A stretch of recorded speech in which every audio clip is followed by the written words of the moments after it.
Amai mubona kuti zvidhori zvangu zvakanaka mazuva. Mama. Mama kuregera udara mwana namaije. Inini makatanga rini kutuka vanhu paFacebook. PaFacebook? Mwanono? Makandoona kupi? Saka munoti hazvioneke kana matuka. Munezire uno wakafumuka. Teoregera munoziya makandoona kupi? Mozonzi munhu tetera majilimba vanoita basa rekutuka vanhu paFacebook. Munotukire vanhu. Makandoona sei ndine ghost account paFacebook?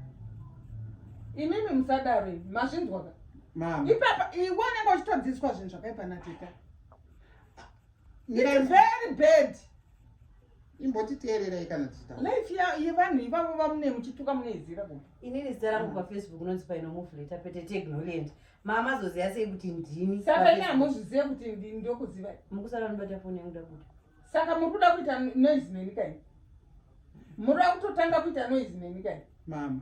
Wi-Fi yepano musarambe muchishandisa. Teererai. Ushandisa Wi-Fi yekutuka vanhu. Imboteererai. Mama kana mukanzi vanhu matukwa paFacebook. Vanhu vava nokutuka ika mafollowers. Vari kutokufollowai vanhu ivavo. Saka muchinzwa kana kuchechi kwe kwatinoenda uchinzi aita chakanaka zviti. Aitawo chakaipa zviti. Imimi ngoti gamuchirai zvisi zviripo. Naye ateta zvisi. Ndizvo chaizvo ngapedze munhu wese paFacebook kuti ndingandituka.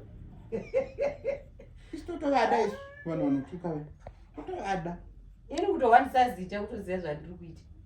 Zvino zvamakutotsvaka undoshandisa zita rekuti tiri paFacebook kwazvibude izvozvo. Asi musadzidzise vana pano zvinhu zvakaipa. Pano inini pangu kana papeji pangu handidi zvenoisi. Mazvinzwa ka?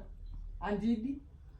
Kana mukange muchida kuita zvekutuka izvi zvezvo ende munotukana imimi nachale muri vai.